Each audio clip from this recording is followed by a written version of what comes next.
Anak ketika dia sangat mengidolakan ayahnya sendiri itu adalah hal yang bagus, bukan? Tapi bagaimana jika seseorang anak ini mengidolakan ayahnya yang dimana membuatnya menjadi orang yang mengerikan? Dan hal ini membawanya pada sebuah kasus mengerikan di Indonesia pada tahun 2013. Hai, apa kabar kalian semua? Semoga kalian semua dalam keadaan yang berbahagia dan juga sehat ya. Amin. Sebelum kita masuk ke cerita hari ini yang tentunya pasti menegangkan dan membuat bulu kuduk kalian merinding, jangan lupa untuk bantu diklik subscribe dan nyalakan lonceng notifikasinya. Sekarang, mari kita kupas di cerita hari ini.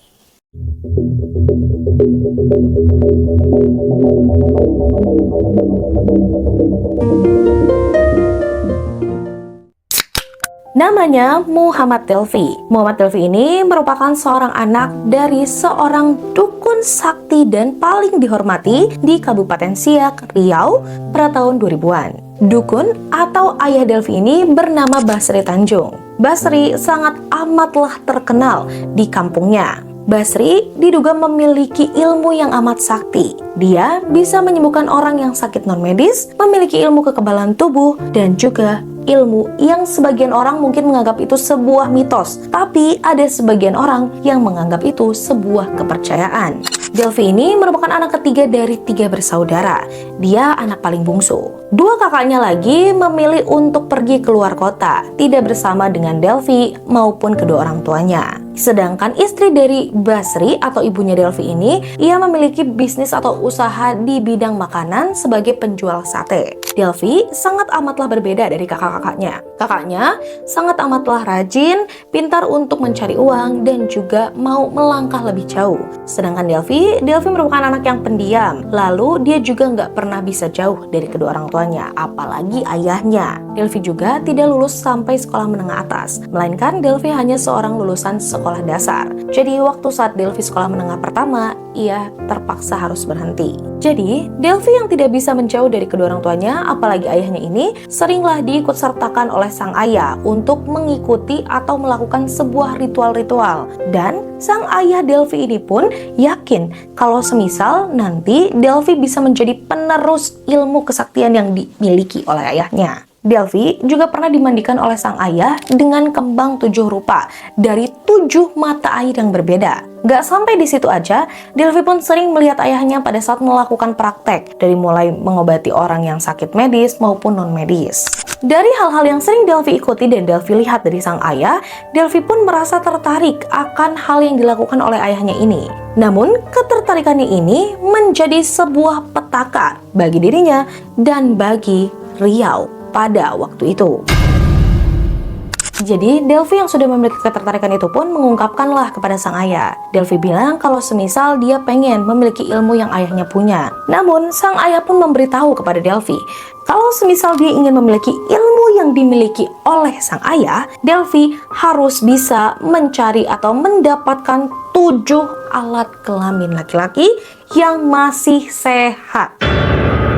Jadi Delfi harus bisa mendapatkan 7 pisang jika Delfi ingin mendapatkan ilmu sakti seperti ayahnya. Delfi di situ ragu kalau dia bisa mengumpulkan 7 pisang sebelum sang ayah wafat. Di situ pun Delfi menimang-nimang dan dia merasa bahwa dia belum bisa untuk melakukan hal tersebut. Namun, Delfi pun di satu sisi berpikir, tapi dia sangat ingin menjadi sang ayah karena dihormati, disanjung-sanjung, mendapatkan uang pun mudah, dan nominalnya pun besar. Itulah yang Delfi inginkan. Jadi di situ pun Delfi akhirnya berpikir keras bagaimana dia bisa mendapatkan 7 pisang tersebut. Namun seiring berjalannya waktu, pada tahun 2010 istri dari Basri atau ibu Delfi ini pun dinyatakan meninggal. Akhirnya, ayahnya pun jadi ikut sakit-sakitan. Karena Delvi tidak bisa mengurus ayahnya pun dipulangkanlah ke kampung halamannya, yaitu di Desa Duri, Kabupaten Bengkalis, Riau. Delvi tidak bisa mengurus ayahnya karena Delvi tidak punya mata pencarian yang tetap. Delvi ini kerjanya sering pindah-pindah dan gak lama di satu tempat. Akhirnya sang kakak pun yang pindah ke Kabupaten Siak menyuruh Delvi lah untuk ke sana. Delvi di sana ikut kakaknya untuk berjualan sate, meneruskan usaha dari ibunya. Delvi pun bekerja atau menjual sate ini udah kurang lebih itu 3 tahun. Namun ternyata selama 3 tahun dia bekerja menjadi tukang sate, ketertarikannya dan obsesinya pada ilmu yang ingin dimilikinya itu pun tidak hilang. Dan disinilah puncak dari obsesinya itu pun terjadi. Setelah 3 tahun Delvi berjualan sate ikut kakaknya dan meneruskan usaha ibunya, Delvi ternyata tidak melupakan ambisi atau ketertarikannya kepada ilmu sakti yang dimiliki oleh ayahnya. Di sana, Delvi ternyata masih memikirkan cara atau bagaimana dia bisa mendapatkan peluang untuk 7 pisang yang disyaratkan. Dan disinilah, tepat di Januari 2013, obsesi atau ambisi itu pun terjadi. Sebelumnya, Delvi merasa tidak memiliki peluang untuk bisa mendapatkan 7 pisang yang menjadi syarat ilmu tersebut. Tapi, sekarang Delvi merasakan memiliki peluang karena di tempat jualan satenya suka banyak anak-anak main di sana. Dan Delvi sudah banyak mengenal cukup anak di sana. Salah satunya anak itu bernama Febrian Della. Febri merupakan anak yang masih menginjak sekolah dasar. Febri ini pun sering bermain di sekitaran jualannya Delvi. Waktu itu, Delvi sebenarnya cukup ragu untuk menjalankan ini. Tapi ada sebuah ide cemerlang menurutnya yang dia langsung laksanakan. Delvi mengajak Febrian untuk pergi ke sebuah warung. Ceritanya, Delvi ingin menraktir Febrian. Pada saat sampai ke warung, Delvi pun membeli sebuah cutter dan juga kresek hitam. Di sana, Febrian pun jajan sepuasnya ditraktir oleh Delvi. Saat mereka sudah selesai membeli jajan dan membeli sebuah cutter, Delvi ternyata nggak berhenti ngajak Febrian untuk pergi. Delvi mengajak Febrian ke sebuah hutan terpencil jauh dari pedesaan. Febrian awalnya nggak curiga. Dia juga nggak teriak sama sekali. Febrian hanya mengikuti kemana Delvi pergi. Pada saat tiba di sebuah hutan, Febrian masih nggak mencurigai Delvi dan dia pun nggak ngerasain aneh sama sekali. Namun pada saat Febrian turun dari motor, Delvi di situ langsung menghantam Febrian. Delvi menghantam Febrian dengan sebuah kayu dan di sana Delvi langsung mengeksekusi Febrian. Bukan hanya di situ kegilaan Delvi. Delvi memotong pisang Febrian menggunakan cutter yang baru saja dia beli. Delvi melakukan itu tanpa rasa bersalah, tanpa rasa kasihan, atau tanpa rasa takut. Delvi melakukan itu malah dengan senang hati, dan dia justru makin berambisi mengumpulkan 6 sisa pisang yang harus segera dia dapat. Saat Delvi sudah selesai mendapatkan 1 pisang itu, Delvi pun langsung menguburkan Febrian ala kadarnya, hanya ditutupi dengan tanah dan kuburan yang dangkal. Delvi pun dengan teganya langsung pergi melarikan diri. Di sisi lain, orang tua Febrian sedang menunggu Febrian untuk pulang, karena tidak biasanya sampai larut Febrian belum juga pulang. Akhirnya mereka pun jelas panik dan mereka menelusuri desa untuk mencari kemana Febrian pergi. Namun pada saat ditelusuri, Febrian pun tak kunjung ditemukan. Dan sampai berbulan-bulan Febrian tidak ditemukan. Lalu, kemana Delvi pergi? Delvi yang pergi ke Kabupaten Siak, tempat kakaknya yang satu lagi, ia pun ikut kerja di sana, di salah satu gerai galon isi ulang.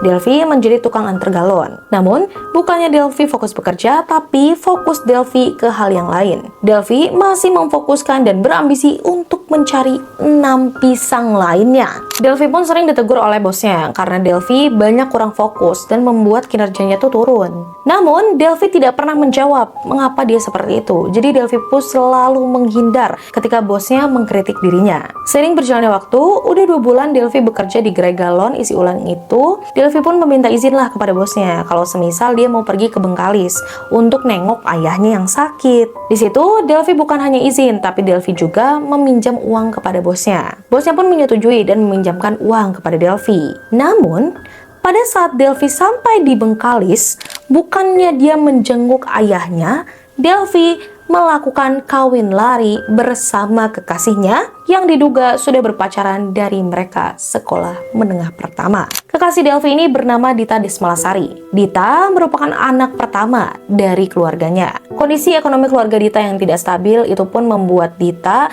menjadi harapan kedua orang tuanya. Dita yang merupakan anak pertama dan usianya pun masih terbilang cukup muda pada saat itu, yaitu 19 tahun, jelas tidak disetujui oleh ayahnya dan ibunya. Karena mereka sangat mengharapkan Dita menjadi anak pertama yang bisa membuat kedua orang tuanya bangga dan juga bisa membantu perekonomian kedua orang tuanya. Makanya kedua orang tuanya ini nggak setuju. Tapi akhirnya Dita dan Delvi ini pun justru malah kawin lari. Jadi pada saat mereka akhirnya berhasil kawin lari ini, Delvi di situ menjelaskan kepada Dita kalau semisal Delvi ini memiliki sebuah misi. Delvi meminta Dita untuk membantunya mencari 6 pisang. Dita, apakah dia sudah tahu? Oh, Dita jelas sudah tahu. Karena Delvi sempat menceritakan misinya itu dan Dita pun siap dan ikut untuk membantu Delvi. Semenjak Dita menjadi istri Delvi pun, Dita diharuskan membantu Delvi untuk mencari 6 pisang agar bisa mengumpulkan syarat sebelum ayah Delvi meninggal. Dita pun turut ikut dan membantu Delvi untuk mendapatkan 6 pisang lainnya. Mereka pun mempercepat pencarian korban. Mereka mencari korban selanjutnya di Kabupaten Bengkalis ini. Di suatu waktu, mereka menemukan seorang pria yang sudah cukup berumur, umurnya itu 40 tahunan. Pria ini memiliki keterbatasan mental, dan mereka merasa bahwa pria ini sangat amatlah cocok untuk menjadi korban selanjutnya. Pria ini pun bernama Acik. Acik berusia 40 tahun. Acik ini memiliki keterbatasan mental karena dia tinggal sendiri. Jadi dia ditinggalkanlah oleh orang-orang yang dia sayang. Karena Acik yang memiliki keterbatasan mental, di sini Dita dan Delvi pun mendapatkan peluang itu. Delvi mengajak Acik ke suatu tempat, di mana Acik dibawa ke sebuah hutan yang jauh dari desa. Di sana Acik yang tidak sehat karena keterbatasan mental ini jelas tidak mencurigai Delvi sama sekali. Acik hanya diam dan mengikuti kemana Delvi dan Dita pergi. Saat mereka sampai, di sanalah Delvi langsung menghantam Acik. Acik langsung dihantam dan dieksekusi. Delvi memotong pisang Acik menggunakan cutter. Ya, sekali lagi pisang Acik dipotong menggunakan cutter. Dan pada saat Delvi sudah berhasil, pisang itu pun dimasukkan ke sebuah kresek hitam. Delvi menguburkan Acik sama seperti Delvi menguburkan Febrian, dengan kuburan yang dangkal dan ditutupi seadanya. Delvi dan juga Dita pun melakukan itu tanpa rasa bersalah sama sekali. Malah mereka fokus untuk mencari 5 pisang lainnya. Setelah mereka berhasil dengan korban kedua dan mereka pun masih lolos, mereka langsung pindah lagi ke Kabupaten Siak. Seiring berjalannya waktu, setelah mereka berhasil dengan korban kedua, mereka pun langsung fokus ke korban ketiga. Di 2 Agustus 2013, Delvi dan Dita mengapati lingkungan sekitarnya. Di sana, mereka menemukan satu korban potensial lagi. Namanya Al Iksan. Al Iksan ini merupakan anak yang masih menduduki sekolah dasar. Iksan sering mancing di dekat daerah rumahnya Delvi dan juga Dita. Dan mereka merasa Iksan adalah korban yang cocok. Iksan yang sebelumnya juga tidak berpikir negatif kepada Delvi dan Dita, ia pun percaya kalau semisal Delvi mengajak Iksan ini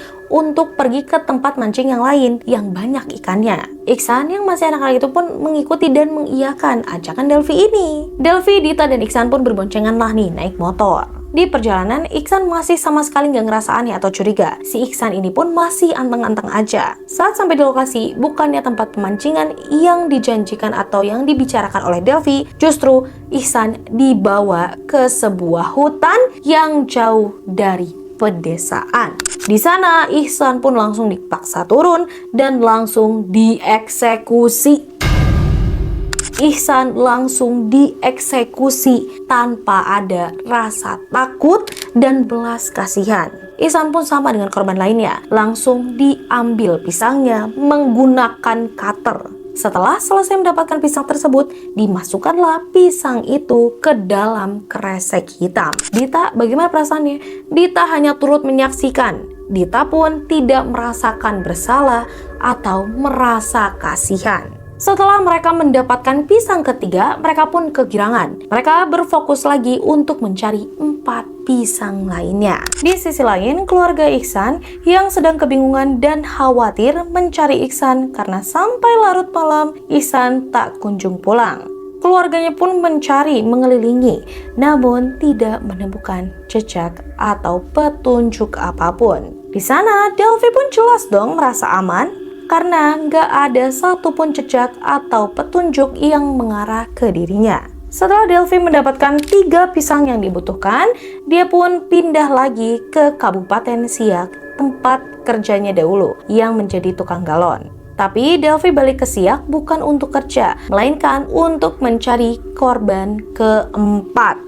Di tanggal 14 Agustus 2013, Delphi dan juga Dita menemukan mangsa baru. Korban baru ini merupakan seorang anak yang masih duduk di sekolah dasar. Namanya Randy Hidayat. Randy yang bersekolah di dekat rumah dari kakak Delphi ini sudah Delphi amati. Dan Delphi dan juga Randy ini pun sudah saling kenal. Delphi dan Dita mengendarai sepeda motornya lewat sekolah Randy. Randy yang terlihat sedang jalan menuju pulang ditawarilah boncengan oleh Delphi. Randy yang sudah kenal Delphi pun dia nggak ngerasa curiga. Dia langsunglah ikut bersama Delphi dan Dita. Namun di jalan Delphi bilang ke Randy kalau semisal mereka mau nyimpang dulu ke warung. Randy pun mengiyakan. Saat sampai di warung, Delphi memang menawari Randy jajan. Randy pun dengan senang hati menerima jajanan tersebut. Sedangkan Delphi membeli sebuah cutter dan juga kresek hitam. Setelah mereka selesai jajan, bukannya menuju rumah Randy, Delphi dan juga Dita membawa Randy ke sebuah hutan yang lagi-lagi jauh dari pedesaan. Randy waktu sampai di hutan itu, dia jelas tampak histeris, namun kekuatan Delphi lebih besar.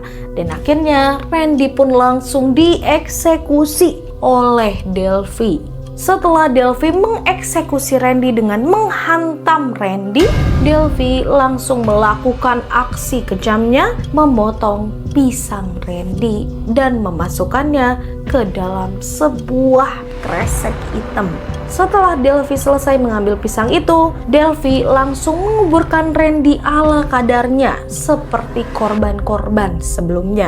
Setelah selesai, Delphi dan Dita pun kegirangan. Namun, di satu sisi yang lain, keluarga Randy sedang kebingungan mencari Randy. Karena pasalnya tidak biasanya Randy pulang sekolah lama atau sampai sore. Dan akhirnya keluarganya pun jelas mencari-cari Randy. Kemana Randy pergi? Dia main kemana dengan siapa? Namun sedihnya lagi, seperti korban-korban sebelumnya, Randy tidak juga ditemukan. Kasus hilangnya Randy yang gak ditemukan ini pun berhasil mengantarkan Delphi untuk lolos lagi mencari korban selanjutnya. 7 bulan berlalu setelah Delphi berhasil mendapatkan 4 pisang, di Maret Delphi mendapatkan kabar kalau semisal ayahnya sedang kritis di Bengkalis. Delphi pun langsung bergegas mengajak Dita untuk pergi ke Bengkalis. Namun, sesampainya Delphi di Bengkalis, ayah Delphi tidak bisa diselamatkan. Ayah Delphi pun dinyatakan meninggal pada Maret itu. Setelah meninggalnya ayah Delphi, bukannya Delphi harusnya berhenti, tidak melanjutkan aksi gilanya lagi.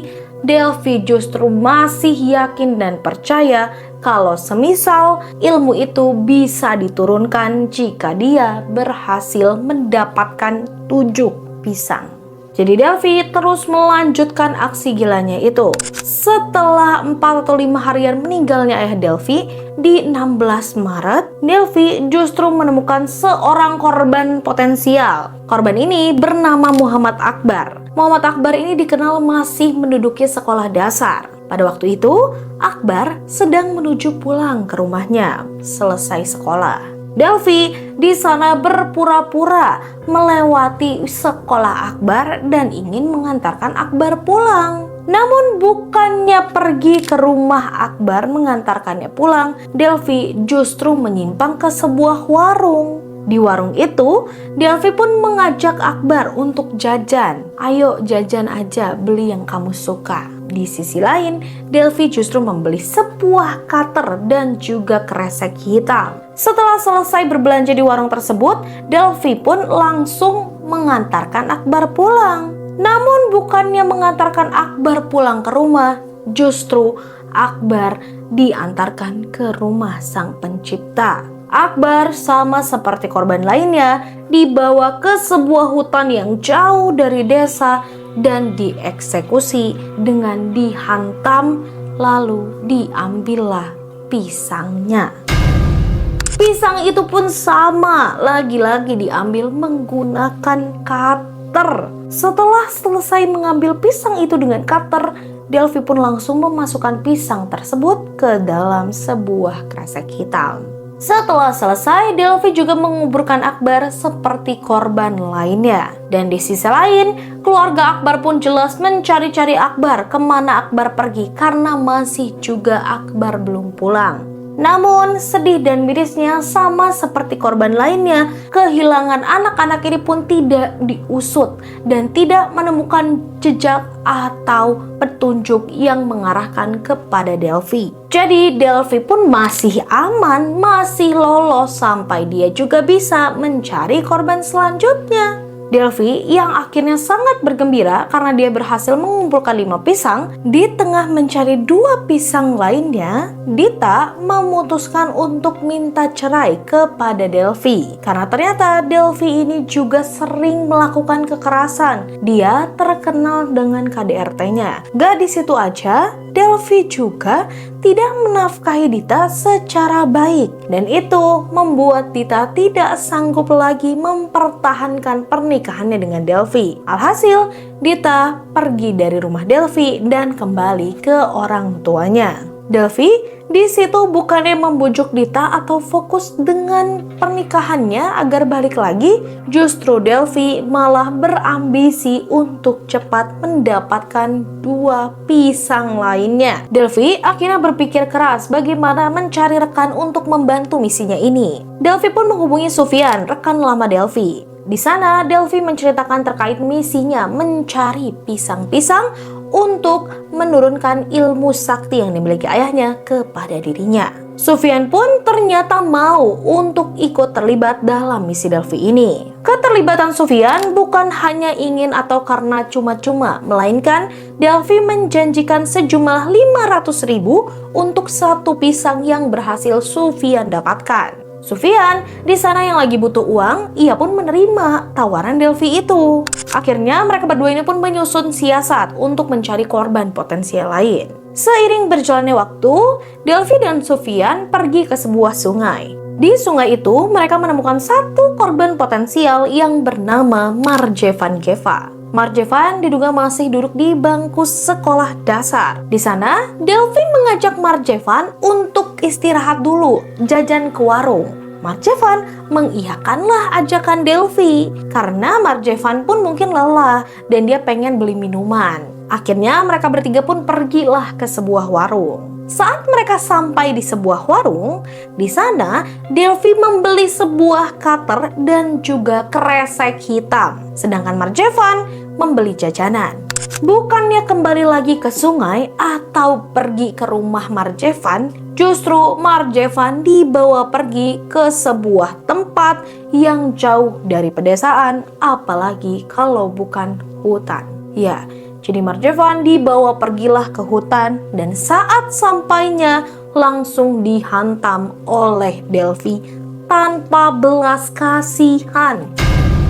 Marjevan pun langsung terjatuh dan langsung Delphi mengeksekusi pisang Marjevan dan dimasukkan ke dalam kresek hitam. Setelah Delphi berhasil mendapatkan pisang Marjevan, Delphi pun langsung menguburkan Marjevan ala kadarnya seperti korban-korban sebelumnya. Dan di sisi lain, keluarga Marjevan yang menunggu Marjevan pulang setelah main tidak kunjung menemukan Marjevan. Tidak ada petunjuk, tidak ada jejak kemana Marjevan pergi, justru kehilangan yang menyeruak di Kabupaten Siak itu. Dan setelah berhasil melakukan aksinya dan gak ada yang curiga, Delphi pun sampai kepada korban terakhir. Gak ada yang menyelidiki lebih dalam, jadi Delphi dengan senantiasa mencari korban terakhirnya. Di sini Delphi yang sudah kegirangan karena mendapatkan 6 pisang, hanya tersisa 1 pisang lagi, dia pun makin sangat berambisi untuk mendapatkan korban terakhir. Namun Di tengah pencarian korban terakhir itu, si Sufyan ini menagih uang 500.000 yang dijanjikan oleh Delphi. Di situ ternyata Delphi kebingungan karena pasalnya Delphi pun gak punya uang itu. Alhasil, Delphi pun berpikir mencari siasat bagaimana dia bisa mendapatkan uang 500.000. Setelah berpikir panjang dan berpikir lama, akhirnya Delphi pun menemukan sebuah ide yang sangat amat gila dan sangat tidak berperi kemanusiaan. Karena pasalnya, Delphi mengajukan kepada Sufyan bagaimana jika nanti korban terakhir yang kita dapat, kita kuliti dan kita jual bagian tubuhnya. Sufyan di situ bukannya menolak atau bergidik ngeri, justru menyetujui apa yang direncanakan oleh Delphi. Setelah selesai mendapatkan rencana gila itu, mereka pun langsung bergegas untuk mengeksekusi. Mereka kembali lagi ke sungai tempat banyak orang bermain, dan di sana mereka melihat satu korban terakhir yang potensial bernama Femasili Mesadeva. Femasili ini juga diduga masih duduk di sekolah dasar. Femasili di sana diajak ngobrol oleh Delphi dan Sufyan. Di tengah percakapan, Delphi mengajak Femasili untuk pergi jajan ke warung. Femasili di sana yang mendapatkan tawaran jajan gratis dengan senang hati mengikuti Delphi pergi. Pada saat mereka sampai di warung, sama seperti korban sebelumnya, Delphi membeli sebuah cutter dan juga kresek hitam. Di sana, Femasili pun jajan ditawari oleh Delphi. Setelah mereka selesai di warung, bukannya kembali lagi ke sungai, tapi justru Femasili dibawa ke sebuah hutan yang jauh dari pedesaan dan sama seperti korban sebelumnya dieksekusi dengan dihantam. Setelah penghantaman itu selesai dan setelah Femasili tidak berdaya, Delphi langsung memisahkan pisangnya dan dimasukkanlah ke dalam sebuah kresek hitam. Namun ada perbedaan dan yang membuat aku benar-benar merinding dan gak sampai hati sebenarnya bacain cerita ini adalah tubuh dari Femasili diuraikan dan jeroan atau dagingnya dimasukkan ke kresek terpisah untuk dijual. Rencana gila yang ditentukan oleh Delphi tadi benar-benar mereka laksanakan. Tubuh itu diurai, dimasukkan ke beberapa kantong kresek yang jumlahnya mencapai 6 kantong kresek, lalu mereka akan coba jual. Setelah mereka selesai melakukan kejahatan iblis ini, mereka pun langsung menguburkan Femasili. Mereka bergegas pergi dari sana dan berniat untuk menjual ke-6 kresek itu ke sebuah warung atau restoran yang di pinggir jalan. Mereka pun mengaku daging yang mereka jual itu kepada pemilik restoran atau warung itu adalah daging sapi. Dan yang lebih mengerikan serta gila lagi di sini, mereka menjual daging itu di bawah 200.000. Mereka menjuallah ke sana kemari daging tersebut dan akhirnya daging itu pun laku ludes. Setelah mereka selesai akhirnya mengumpulkan 7 pisang dan mendapatkan uang, mereka pun jelas kegirangan. Namun di sisi lain, keluarga Femasili sedang benar-benar kalut karena Femasili tak kunjung pulang. Ibu dan ayah Femasili pun langsung bergegas mencari Femasili, mengitari pedesaan. Bahkan seluruh warga Kabupaten Siak pun membantu orang tua Femasili ini untuk mencari kemana Femasili pergi. Ibunya pun menangis dan mencari keberadaan di mana Femasili. Mereka juga dibantu oleh keluarga di desa tersebut untuk mencari Femasili kemana dia pergi. Dan sepintar-pintarnya bangkai tertutup akan tercium juga. Jadi, pada saat ibunya mencari Femasili, ibunya pun bertanya kepada salah satu rekan yang terkenal dekat dengan Femasili dan sering main bersama. Ibunya di sana bertanya, apakah kamu melihat Femasili? Kemana dia terakhir pergi? Anak ini pun menjawab kalau Femasili sebelumnya bermain di sungai. Namun, ada 2 orang laki-laki yang mengajak Femasili ke sebuah warung. Laki-laki seperti apa? Ujar ibunya. Dan siapa nama laki-laki itu? Teman Femasili ini untungnya tahu siapa laki-laki itu. Dan teman ini menyebutkan kalau namanya ini adalah Delphi dan juga Sufyan. Akhirnya orang tua Femasili dan para warga pun mencari tahu Delphi dan Sufyan ini. Mereka pun mengunjungi warung terakhir yang dimana Femasili jajan.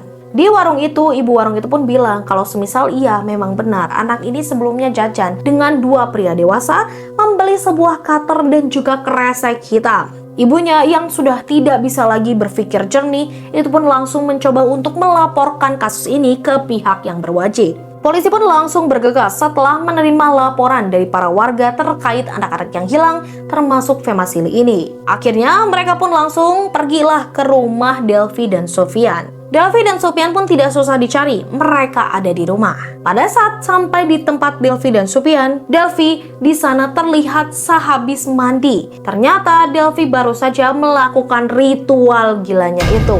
Delvi memasukkan 7 pisang yang dia temukan ke dalam satu wadah berisi air dan juga kembang. Air itu dimandikanlah oleh Delvi.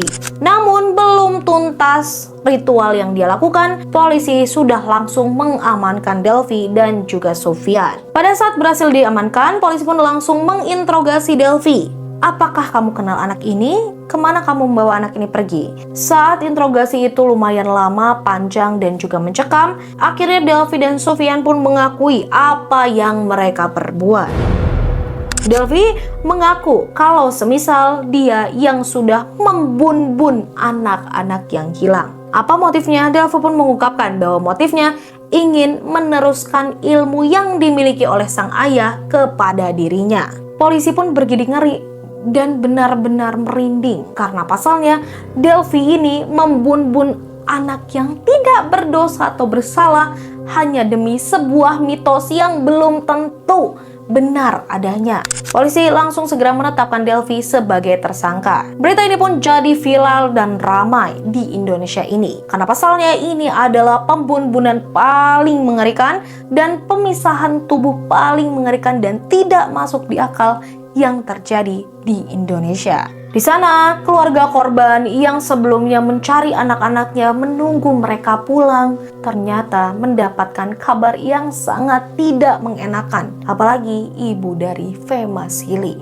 Delvi disuruh untuk meruntutkan siapa saja korbannya, di mana saja dia menguburkan korbannya, dan apa yang dia lakukan kepada korbannya. Delvi pun menceritakan kalau semisal untuk Femasili ini dia menjual bagian tubuh yang sudah dipisahkan ke sebuah warung dan restoran hanya untuk mendapatkan uang Rp200.000. Di sana, ibu Femasili yang mendengar itu pun jelas menangis histeris, kaget dan tidak menyangka bahwa nasib anaknya berakhir sangat tragis. Anaknya yang seharusnya masih duduk di sekolah dasar mencapai cita-citanya nanti justru diakhiri dengan tidak manusia.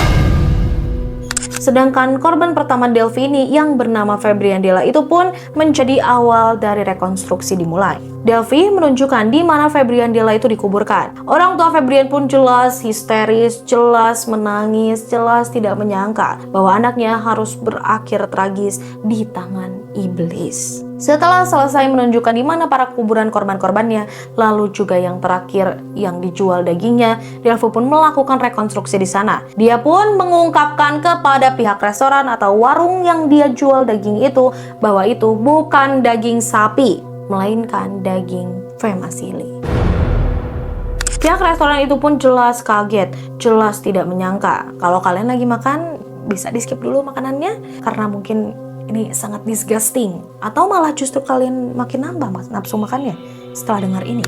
Jadi, ibu dari pemilik restoran ini pun mengungkapkan kalau semisal daging yang dibeli dari si Delvi ini mereka konsumsi untuk dijadikan sebuah rendang dan dikasihlah kepada keluarganya. Saat mendengar itu, ibu itu yang membayangkan memberi daging Femasili kepada keluarganya itu pun langsung muntah-muntah, gak percaya, meminta maaf kepada orang tua Femasili. Begitupun orang tua Femasili yang masih gak nyangka kalau anaknya dikonsumsi menjadi sebuah rendang. Iblis banget bukan Delvi ini? Delvi di sana bukannya merasa bersalah atau merasa takut atau meminta maaf, dia masih dengan muka yang polosnya, diamnya, Setelah rekonstruksi itu selesai pun dan menunjukkan di mana korban-korbannya berada, Delvi juga menyebutkan bahwa dia tidak hanya dibantu oleh Sufyan, dia pun dibantu oleh mantan istrinya yaitu Dita. Dita pun langsung segera diamankan oleh pihak kepolisian. Akhirnya mereka pun bertiga lengkap sudah menjadi tersangka. Setelah selesai dengan rekonstruksi, akhirnya keadilan pun tiba. Ruang sidang pun dipenuhi oleh sesak, dipenuhi oleh tangis, dipenuhi oleh kehisterisan. Bahkan ada beberapa orang tua dari korban yang pingsan. Kasus ini viral bukan hanya terkait mutilasi yang mengerikan, melainkan betapa kejinya seorang manusia tega menghabisi seorang atau sekelompok anak yang bisa menjadi harapan bangsa di masa depan. Bahkan pada saat hakim masuk ke bagian kronologi, hakim pun ikut menangis membacakan terkait apa yang dilakukan oleh Delvi, Dita, dan Sufyan. Tangisan hakim pun langsung memecah persidangan. Orang-orang pun yang mendengarkannya jelas marah, jelas menangis juga, dan histeris. Berita ini pun juga semakin viral karena hakim yang tak kuasa membacakan kronologi yang dilakukan oleh Delvi. Setelah selesai membacakan kronologi yang mengerikan dilakukan oleh iblis ini, hakim pun langsung memutuskan bahwasannya Delvi, Dita, dan Sufyan dihukum mati. Mereka mendapatkan hukuman mati karena terkena pasal berlapis dan bukan lagi kejahatan kriminal biasa. Kejahatan ini bukan lagi bisa disebut kriminal biasa, melainkan kriminal tergila sepanjang sejarah di Indonesia. Setelah ketok palu itu pun dan vonis berhasil dijatuhkan, para keluarga korban pun tidak ada yang merasa lega atau tidak ada yang merasa senang. Karena pasalnya, apapun hukuman yang diberikan oleh hakim tidak akan pernah bisa menggantikan kehidupan anaknya. Dan dari kasus ini, kalian bisa menilai dan melihat bukan? Bagaimana obsesi atau keegoisan seorang manusia bisa menjadi pengaruh atau hal buruk untuk manusia lain. Bahkan, Delvi melakukan hal ini hanya untuk sebuah mitos belaka yang belum tentu benar adanya. Jadi, bagaimana tanggapan kalian? Atau kalian pun mungkin beranggapan, jangan-jangan dukun-dukun di luar sana bisa jadi sama kasusnya dengan Delvi, harus mengorbankan orang yang tidak berdosa untuk memiliki sebuah ilmu? Atau sebenarnya ilmu itu benar adanya dan ayah Delvi pun sudah menumbalkan 7 pisang untuk kekuatan tersebut? Tulis pendapat kalian di bawah bagaimana tentang kasus ini, dan kalau kalian punya rekomendasi kasus mengerikan dari seluruh dunia yang butuh untuk disuarakan, tulis juga di kolom komentar.